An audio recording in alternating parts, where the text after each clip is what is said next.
राजन काकांना सांगूया आणि बॅगा भरून निघूया. एक मिनिट, कुठे निघालात बॅगा भरून? काय प्लॅन? सर आपल्याला 2 दिवस होळीच्या सुट्ट्या आहेत की नाही, म्हणून म्हणलं आम्ही गावाला जाऊन येतो. सर किती दिवस झाले आया ना आबांना भेटून. आईच्या हातची पुरणपोळी खायची हो, म्हणून म्हणलं सगळेच चाललोय आम्ही. एक मिनिट म्हणजे गौरी काकू सापडल्या?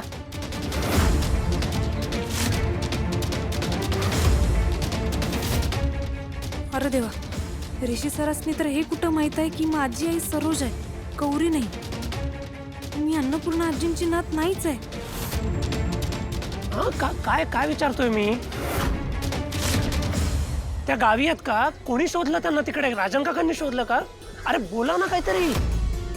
आओ नाही सापडले आहे. आम्ही नुसतंच जाऊन येतो असं म्हणत होतो. अरे पण गौरी काकू तिथेच असतील ना गावाला, आपण त्यांना घेऊन येऊयात.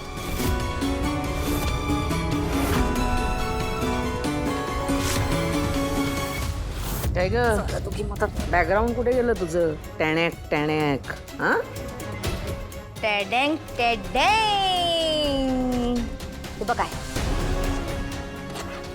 हा राजन त्या गौरीच्या प्रेमात किती वेडा होता ते बघ. तिची लेटर्स अजूनपर्यंत सांभाळून ठेवलेत. या बघा, आता ही पत्र सगळं सत्य उघडकीस आणणार.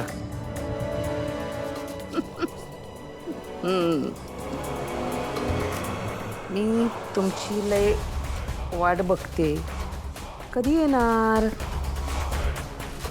खरं तर दुसऱ्यांची पत्र वाचू नये, पण काय करणार, नाईलाज असतो. वाच. जेव्हा आपल्याला बाळ होणार तेव्हा नेमकं तुम्ही इथे नसणार. हे बरं. ए ए ए ए ए तुझं काय चाललंय? तू हे लेटेस्ट का पाठ करतेस? काय संबंध आहे आई?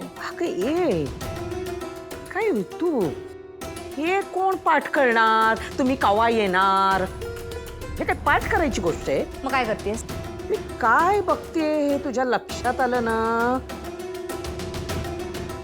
तू तू बघ ना, इथे दिसतंय मला स्पष्टपणे. बघ काय दिसतंय?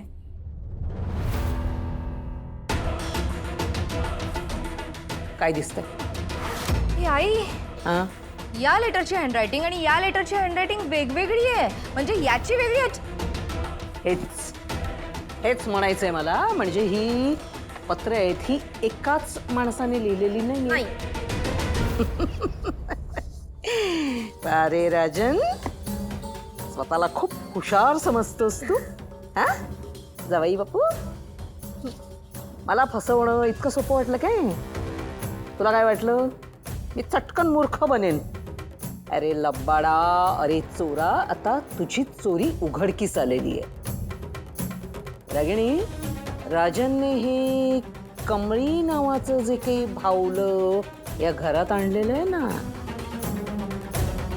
तुला सांगते या होळीला त्या भाऊलीला मी स्वाहा करणार नक्की. राणी अच्छी, या दोन्ही लेटर्स मध्ये हँडरायटिंग मॅच नाही करत आहे. याचा अर्थ ती गावछाप डॅडची मुलगी नाहीच आहे. करेक्ट, बरोबर बोलतेस तू.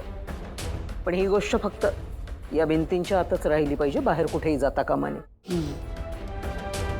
तुला सांगते खास करून, कळलं ना? पण आपल्याला आणखी काहीतरी पुरावे शोधावे लागतील, आणखीन काहीतरी कागदपत्र अशी बघावी लागतील.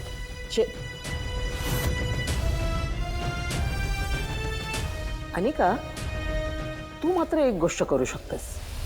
तिच्या कॉलेजमध्ये तिच्या ऍडमिशनसाठीची जी कागदपत्र तिने दिली होती ना, ती शोधायचं काम कर. नक्की काहीतरी सापडेल.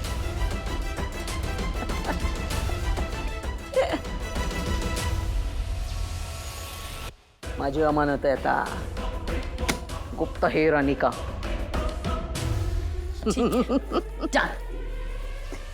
हे बाकी एकदम बेस्ट काम झालेलं आहे आपलं.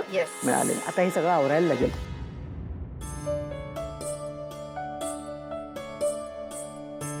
साधनाताई, तुम्हाला माहिती आहे ना आज होळी आहे. होय, मग मी काय म्हणते, आपण आज छानपैकी पुरणाच्या पोळीचा बेत करूया का? होय, काय आहे, आज आपल्याकडे पाहुणे येणार आहेत आणि तुम्हाला जर आणखी काही सामान मागवायचं असेल ना तर तसं सांगा. हा हे बघू.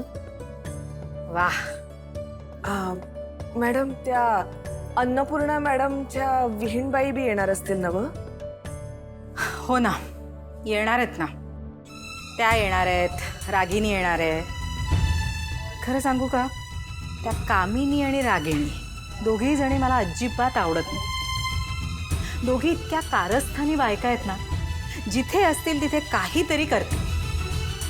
आणि ती अनिका सेम आपल्या आजी आणि आईवर गेली.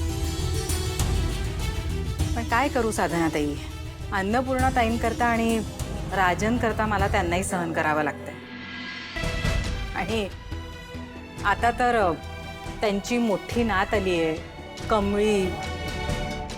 ती पहा, मी काय बोलत बसले, पाहुणे येतील.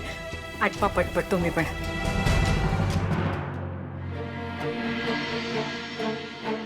कमळीला माझा चेहरा दिसणार नाही याची काळजी घ्यायला लागणार. खरे एक गोष्ट चांगली झाली, या होळीला माझ्या कमळीला तिच्या आवडीची माझ्या हातची पुरणपोळी खायला मिळणार. Kamali, I am very sure त्या गावीच असणार आहेत. एक मिनिट बंड्या. बंड्या एक मिनिट. अरे तू बराच नंतर आला होतास ना यांच्या मुंबईत. मला सांग, आबा नंतर. Hello hello.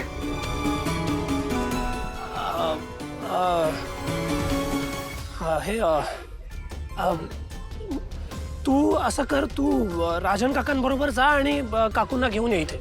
हा. कमळे, अगं असं मधीच गावाकडे कुठं, आपला अभ्यास किती राहिलाय आणि मग असं मधीच कसं जाणार. नाही. एक्झॅक्टली. हो, आणि माझ्या पण आत्ता लक्षात आलं, मला बी लय काम आहेत. मी तुम्हाला म्हणलेलं 2-3 दिवस जाऊन येऊ गावाकडं, पण काय नाही जमणार. लय कामं खोळंबल्यात.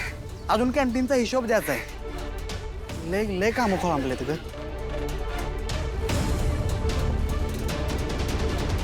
हे गाईज, हे रेश, होळीची प्लॅनिंग चालली का काय?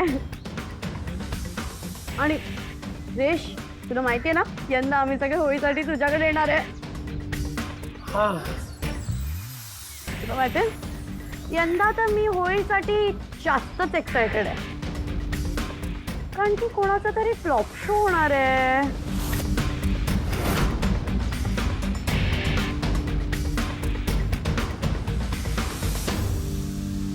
ही माकडी काय डोसक्यावर पडली काय? काय बी बडबड करत असते. जाऊन दे कमळे, चल येतो सर, चल.